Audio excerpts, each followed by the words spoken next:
biasanya merasa ahli dalam 2 poin, politik dan agama. Ya, itu Semua banyak orang banget. merasa berhak Berkomentar. dan layak berkomentar soal politik dan agama. Sok tahu semua politik dan agama.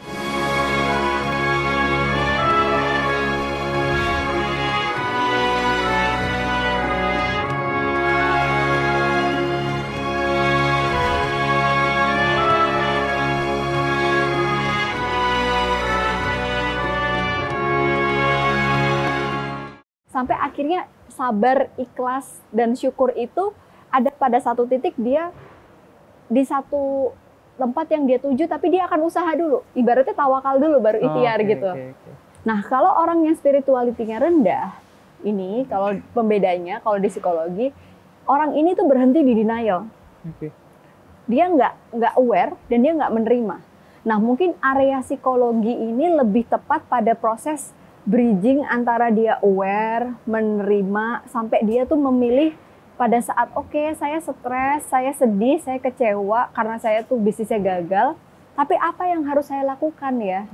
Nah, psikolog akan mendampingi dia ke sana, gitu. Itu sih. Tapi nggak tahu kalau dari agama sendiri gimana, Habib?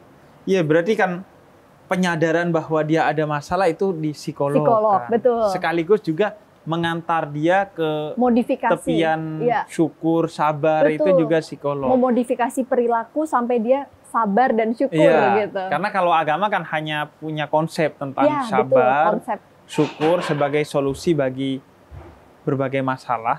Nah, mungkin psikologi pada akhirnya sebagai salah satu penghantar terbaik menuju itu. Meskipun agama juga seharusnya. Aku tuh kan mengkampanyekan bagaimana agama itu bukan hanya pada aspek hukum, tapi juga aspek akhlak. Jadi agama juga pada aspek mencarikan solusi. Bukan hanya syukur sabar, enggak. Betul. Road to syukur dan sabarnya nih on the way-nya pakai apa, gimana caranya, itu aku mencoba mengembangkan itu perspektif agama. Nah, di sanalah mungkin kemudian akhirnya bisa bekerja sama, bisa saling tumpang tindih dengan psikologi. Benar-benar, karena di psikologi juga ada psikologi Islam. Kalau di waktu aku kuliah dulu tuh ada gitu. Bagi kita yang Muslim, kita akan ada mata kuliah psikologi Islam. Jadi di situ mengkaitkan spiritual sama psikologis gitu sih. Nah, kalau pengaruh agama, pengaruh agama bagi mental seseorang itu gimana? Di dalam satu kemampuan seseorang dalam menghadapi masalah itu, ibaratnya kita lagi jatuh nih ya. Untuk bangkit dari titik terendah, lompat gitu, itu disebut sebagai resiliensi gitu, resilience seseorang. Nah, ternyata kekuatan yang bisa membuat orang tuh bangkit, ibaratnya lagi patah hati, mungkin lagi ditinggal oleh orang yang dia sayangi, itu kan perasaannya nggak karuan gitu. Tapi untuk dia tetap melanjutkan hidup, ternyata ada 4 komponen kekuatan. Jadi ada penelitian yang menyebutkan salah satunya kekuatan mental, kekuatan fisik dulu. Physical power. Kita nggak akan bisa nyelesain masalah mental kalau kita sakit. Makanya fisik itu juga sangat relate banget. Secara medis, secara kesehatan fisik kita harus sehat dulu. Yang kedua adalah spiritual. Salah satunya aspeknya. Kenapa? Ya gimana kita bisa melakukan sesuatu pada saat kita tidak baik-baik saja kalau kita nggak yakin bahwa Allah tidak akan memberikan masalah melebihi kapasitas kita sebagai manusia. Ibaratnya kalau udah desperate, ya adanya mohon maaf, bunuh diri aja deh gitu. Nah, level spirituality ini yang membuat dia tuh punya satu keyakinan, it's okay, saya lagi nggak baik-baik saja, tapi saya yakin Allah tuh nggak akan ngasih kemampuan yang di bawah ini, saya pasti bisa gitu. Allah pasti selalu ada bersama saya. Nah, akhirnya setiap hari, daily itu akan membuat dia menuju pada satu proses move on dari masalah itu dengan agama tadi. Nah, ketiga dan keempat adalah mental dan emosional. Kekuatan mental ini juga harus dilatih nih, Habib. Jadi kalau manusia tuh kekuatan, kenapa sih orang ini mentalnya kuat, ini enggak? Ternyata bukan cuma berhasil doang yang menjadi modal kita untuk bisa punya mental yang kuat, tapi banyak pengalaman gagal yang membuat dia berhasil, itu menjadi modal dia untuk bisa kuat mental. Nah, yang keempat adalah aspek emosional. Nah, emosional ini ternyata dipengaruhi oleh 2 hal. Temperamen dan personality. Temperamen ini aku baru paham bahwa setiap orang itu punya temperamen bawaan, Habib. Jadi ini tuh kayak pondasi gitu ya. Kita kalau ngelihat pasangan, ngelihat teman, itu bisa kelihatan temperamen asli dia tuh kayak apa. Itu given. Itu given. Dan itu sulit banget untuk dirubah. Biasanya ada faktor genetik. Tapi bisa dirubah. Nah, yang dirubah adalah kita modifikasi personality-nya, personanya. Di mana personality ini 70% dipengaruhi oleh lingkungan yang membentuk dia. Oke. Tapi orang ini akan kelihatan sifat aslinya dari temperamennya kalau dia tuh dapat masalah. Iya. Ini orang gimana sih gitu, keluar gitu tanpa disadari, unconscious level lah gitu. Nah itu, jadi menurut aku tadi kalau ditanya kalau ditanya apa yang membuat seorang itu bisa move on, itu salah satunya spiritual yang sangat, makanya aku senang banget ada acara ini gitu ya Habib, karena berarti kan bisa ada satu persilangan antara ilmu agama dengan ilmu modern ya, psikologi kan ilmu modern gitu yang bisa membuat seorang lebih aware terhadap kesehatan mental. Iya, pada akhirnya memang butuh kerjasama. Tadi ada poin fisik kan, yang itu wilayah kedokteran. Kemudian spiritualitas wilayah agama, dan mental emosional yang itu wilayah psikologi. Jadi harus ada kerjasama ketiganya. Masing-masing mempunyai komponen tersendiri lah ya. Benar untuk banget. Saling mendukung. Makanya saya juga mendorong tuh untuk keterbukaan tokoh agama dengan psikolog, dengan dokter gitu, agar kemudian semua itu diselesaikan oleh ahlinya. Karena dalam Islam kan gitu, fas'alu ahla dzikir in kuntum la ta'lamun. Kalau kamu nggak ngerti, jangan sok ngerti gitu. Jangan sok berikan kepada ahlinya atau tanya kepada ahlinya. Apalagi zaman media sosial ini banyak ahli yang bukan ahli di bidangnya, atau dia ahli di banyak bidang kecuali bidangnya sendiri. Iya. Ya, di mana orang kemudian biasanya merasa ahli dalam 2 poin, politik dan agama. Ya, itu semua orang merasa berhak berkomentar dan layak berkomentar soal politik dan agama. Sok tahu semua politik dan agama. Dan itu sebenarnya salah satu kemampuan kita secara critical thinking ya gitu, dan ya ini kenyataannya, makanya perlu banyak edukator yang bisa bikin konten positif sebenarnya Habib. Iya, konten positif. Ini ya, kuncinya dan kemampuan kita untuk memilih konten itu sebagai tontonan yang harus diasup gitu. Iya. Kalau yang ditonton masih yang lain ya susah juga. Dan memang tolak ukurnya juga bukan keahlian sekarang kan, follower, subscriber dan lain sebagainya. Yang berpengaruh itu adalah yang paling banyak subscribernya dan lain sebagainya, orang-orang yang menginfluence. Jadi memang kuncinya adalah kerjasama. Baik agama maupun tentang psikologi untuk masalah ini. Boleh nanya nggak sih Habib? Iya. Saya boleh nanya nggak di sini? Oke, siap. Kalau menurut Habib sendiri, aku kan jadi kayak melihat ada korelasinya nih antara spiritual dengan psikologi. Sama dengan psikologi itu banyak orang yang ngerasa, Mbak Ana, aku suka deh bahasa di channel YouTube-nya itu bahasanya gampang dipahami gitu. Karena memang ini tantangan kami para psikolog untuk membahasakan bahasa psikologi yang susah menjadi mudah. Nah, kalau agama ini kalau saya melihatnya lebih ke orang tuh takut belajar agama. Takutnya tuh nggak tahu ya. Kadang-kadang kita mencari pembenaran yang sesuai sama keyakinan kita. Kita takut dosa, akhirnya mencari-cari pembelajaran tentang agama yang paling cocok nih sama kita gitu, Habib. Nah, atau mungkin begitu udah mau belajar agama sok-sokan banget sih gitu. Itu gimana sih Habib? Gimana caranya biar kita juga, saya ini ngomong ke diri saya gitu, supaya saya juga kan ilmu tuh harus diasah terus gitu. Gimana Habib caranya? Sebenarnya sih caranya pertama dengan menumbuhkan kesadaran dan pemahaman bahwa agama itu bukan sekedar struktur atau sistem keyakinan. Bukan tentang akhirat itu, agama itu tentang akhirat gitu. Bukan tentang itu, tapi dia adalah worldview, kemudian way of life dan lain sebagainya. Jadi kalau kita ingin hidup sukses di dunia, ya agama itu punya kontribusi dalam membangun sistem bagaimana agar kita sukses di dunia. Misalnya kayak tadi, pemahaman tentang syukur, sabar, itu akan membantu kita bisa eksis gitu secara mental. Begitu juga dalam segala hal sebenarnya. Ketika agama dipakai sebagai paradigma dalam melihat realitas hidup di dunia ya, bukan di akhirat. Kalau di akhirat udah pasti.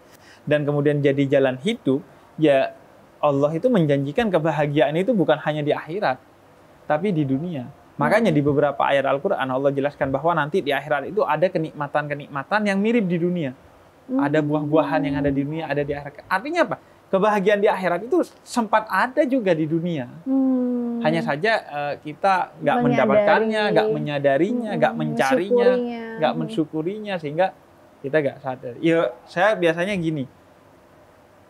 Orang buang air kecil aja diatur sama agama. Iya, betul. Apalagi hal-hal lain. Pasti agama punya aturan. Cuman memang terjadi kemudian persaingan, kesalahpahaman dalam mengatur itu. Setiap orang membawa ego dan tafsirnya sendiri-sendiri sehingga kemudian sulit.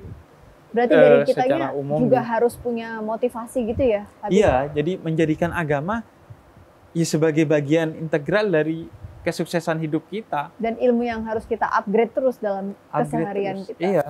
Wah. Apalagi juga memang akhirat kan. Ya kesuksesan kita di akhirat tergantung bagaimana kita beragama di dunia kan. Iya, selain benar. itu. Tapi juga memang tadi psikologi perlu dibumikan. Bahasa-bahasanya, tema-temanya. Agama juga gitu. Jadi perlu dibumikan. Misalnya aku pernah bahas tentang mengubah insecure menjadi insyukur. Jadi tema-tema yang juga harus di-relate dengan anak muda agar anak muda gak ngerasa ini bukan gue gitu. Tapi ini juga gue. Tapi juga di sisi lain agama juga harus fair kepada ilmu-ilmu lain. Karena gini, harus open minded gitu ya. Open minded terhadap ilmu-ilmu lain. Misalnya psikologi. Psikologi itu dalam agama, dalam konteks ini Islam itu di Quran bahkan disebutnya ngaji. Jadi ngaji itu saya bilangnya ada 3. Ada ngaji Quran yang biasa baca, kita tahu lah gitu. Baca. Kemudian ada ngaji alam. Jadi melihat alam dengan baik gitu sehingga kita bersyukur. Yang ketiga itu ngaji diri. Sanurihim ayatina fil afaqi wa fi anfusihim. Ayat-ayat Allah itu bukan hanya di Quran kata Allah sendiri, tapi di alam semesta dan di dalam diri. Nah, psikologi itu kan ngaji diri sebenarnya. Bagaimana kita mengaji diri, semakin tahu ya semakin berpahala akhirnya hidupnya. Apalagi kalau ngajiin orang lain gitu.